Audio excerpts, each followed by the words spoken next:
Ay, nag-ikot na naman si Inday. Ito, ikot-ikot. Tapos mamitas ng mga bunga ng apple. Hala, sige ka. Ito ang puno ng apple, guys. Ayan siya. Hmm. Nakakaano lang talaga. Ayan. Yung paglabas mo ng bahay, may makuha ka. Ayan. Nagpitas ako, kinain ko. Ayan. Suwak na suwak. Medyo maasim-asim, pero masarap siya.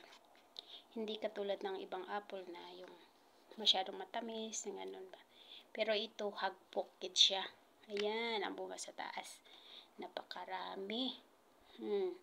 May isang puno pa yan dun sa taas. Kaso hindi lang ako nakapunta kasi may ano nga, may gate. Hindi ako makakuha ng mga video doon. So, ganun lang.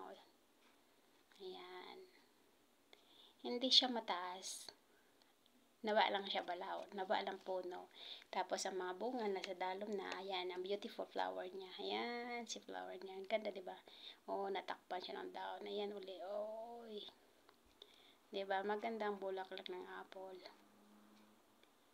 Ayan. Hindi masyado siyang yung mahimis ang labas niya kasi nga may maraming ibon. Yun. Pag bata pa kasi yan. Yan. Ginakaon nila, ginakaon, ginatusik ba. Hasta